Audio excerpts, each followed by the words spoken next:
Jadi itu selamat datang di channel Motomobi. Yes, ini review yang spesial sekali karena menampilkan mobil yang mirip dengan mobil lain, mobil yang ikonik yang yang dibilang mirip. Ini adalah Bike BJ80.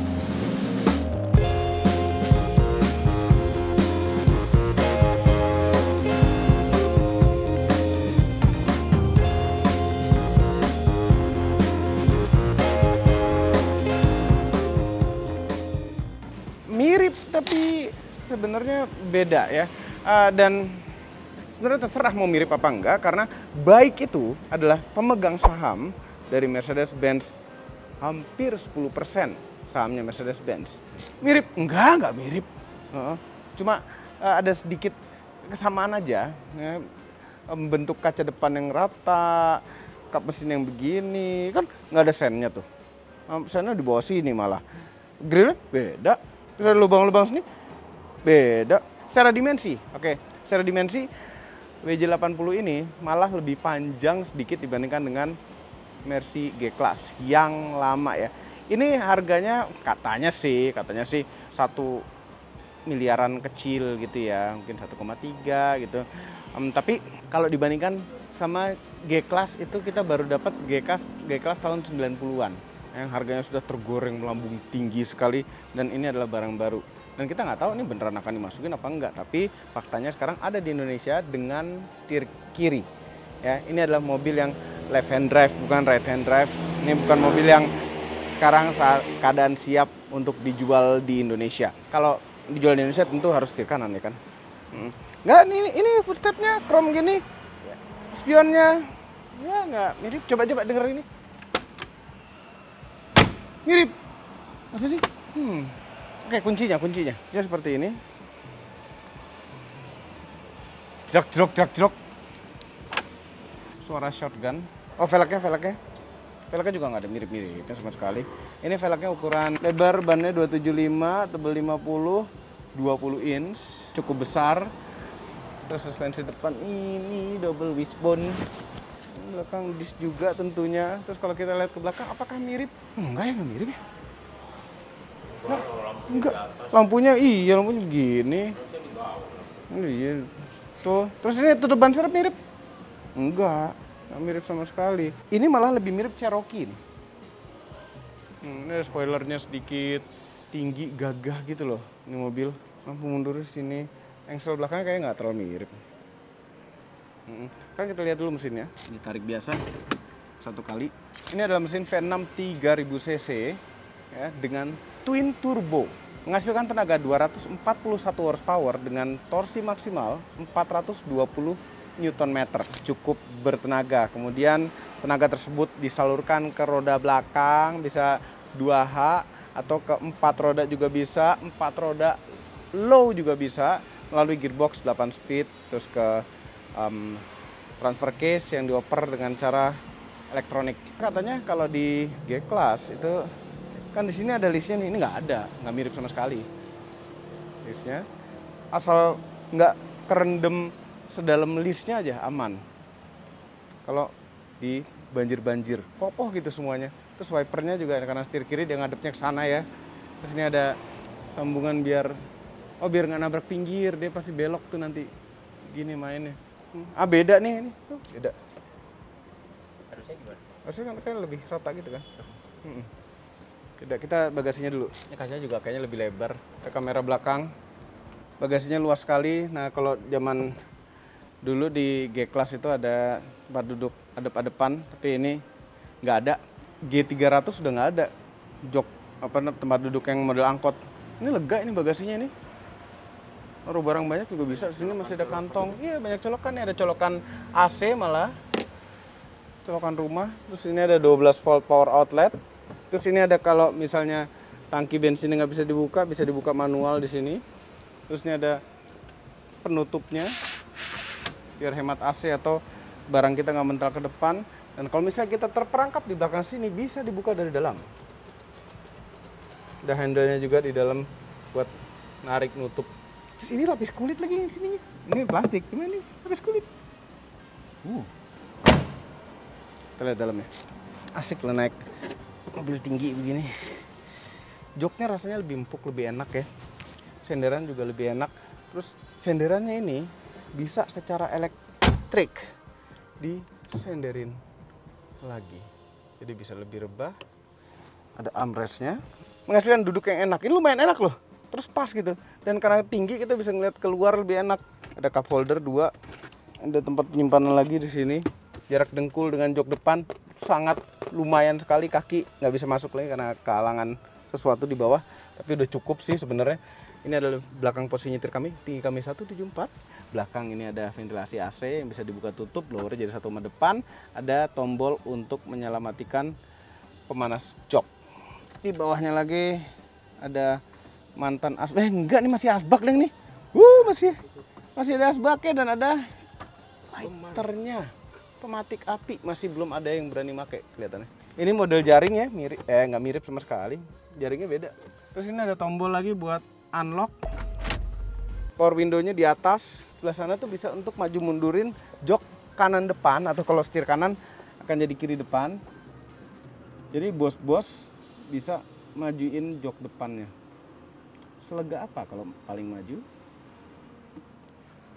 Ini paling maju segini. Wah, lega loh, asik loh. Asik nih buat jenderal-jenderal. Ini nggak bisa naruh botol, kantongnya kecil sekali. Belakang sini cup holder cuma ada di tengah, paling dijepitin kayak begini nih. Nggak muat, lupa. Karena saatnya kita ke depan. Ini nggak ada panoramic roof ya, sunroof hanya ada di depan aja. Bisa dibuka tutup, lampunya masih belum LED. Empuk-empuk. Ini klasik. Model nyilang. Selamat pagi Bapak. Ya. Kok nggak ditutupin ya?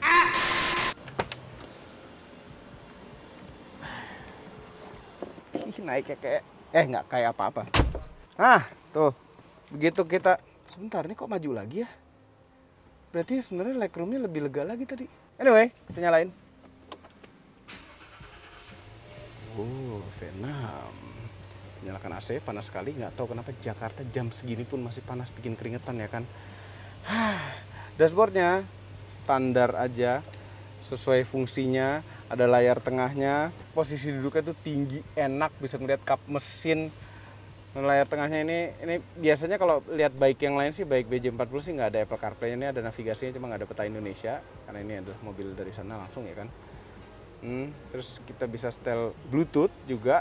Terus beberapa settingan ada di sini, termasuk ada DVR. DVR ini adalah dashcam. Layarnya simple dan lumayan cepet, nggak lagi. Ini ventilasi AC bisa dibuka tutup. Ini apa nih? Ceritanya kayu ya, kayu silver gitu. Hazard. Tinggal kedip di sininya. Nah ini ada bederetan tombol-tombol, nggak ada tombol kosong sama sekali. Lock unlocknya tuh ada di tengah. Ada hill descent control, ada untuk mematikan traction control, stability control, pemanas dan pendingin jok. Ada di sini lengkap. Mirip mobil apa ya? Nah ini untuk audio, volumenya di sini malah. Ini untuk volume juga. Lah, mana sih? Jadi kalau ada yang suka puter-puter. Puter, kalau puter bisa pilih putar. Enggak tuh. Ini kok. Coba buat memilih. Naikin Volumenya. volumenya. Oh. Disulut dulu. Ini kalau nggak disulut ya begini. Kalau habis disulut ada bunyi dikit kalau kita puter. Ya, kalau lagi ada menu. Ini kan lagi ada menu, begitu di volumein. Shortcut navigasi, telepon. Nah, di bawah untuk urusan AC hanya single zone ya AC-nya sayangnya. Ada layar AC-nya juga di bawah. Normal aja nih shifternya. Mundur depan, ke belakang. Ada manual mode-nya. Plusnya ke depan. Parknya dipencet ini. Nah, untuk urusan 4x4, untuk urusan off-roadan ada di sini juga. Ini kan ada hill descent control tadi. Nah, ini untuk off-roadan yang 2H, 4H, 4L. Kita coba login 4L. Motor masuk nggak 4L? Wih, masuk 4L. Ada jedek gitu. Sayangnya tidak ada locker depan dan locker belakang ya. Nggak ada locker depan dan locker belakang. Ini ada pemanas setir, snow mode, ada comfort dan sport dan eco dari sini tombolnya. Rem tangan pakai rem tangan otot, maco sekali rasanya nariknya. Apalagi sekarang kalau setir kiri gini nariknya pakai tangan kanan, bisa lebih kuat. Instrumen cluster itu full layar ya, dan ini bisa kita ubah-ubah juga modelnya tuh menjadi seperti, nah ini timnya kita bisa ganti jadi model begitu. Nih combination switch. Sebelah kanan untuk urusan wiper, ada autonya wipernya. Sebelah kiri untuk urusan lampu. Sen dan high beam, low beam. Lampunya ada di sebelah kiri. Ada autonya juga. Ada menerang gelapkan penerangan di dalam kabin. Kepraktisan kantong pintu tuh bisa naruh botol, cuma terbatas sebenarnya. Ini ada tempat lagi naruh koin. Nih naruh koin. Ada 2 buah cup holder, bottle holder yang bisa ditutup. Ada ini asbak depan mana ya? Harusnya ini asbak ya, ya kan? Ini ada ininya, ada pematik apinya. Terus ini ada colokan untuk bisa dibuka USB isinya. Kok pakai ditutup segala ya? Oh, kenapa pada ditutup? Tahu? Karena biar begitu nyemplung air, dia nggak tembus masuk air. Masa nyemplung sampai segini? Oh bisa, itu. Mati Dalam lah gitu. mobil lah. Nah, ini ketutup-tutup gitu aman. Siapa tahu ini setiap tombolnya itu tertutup rapat. Nyaman, mobilnya udah mati duluan. Tapi... Oh iya benar.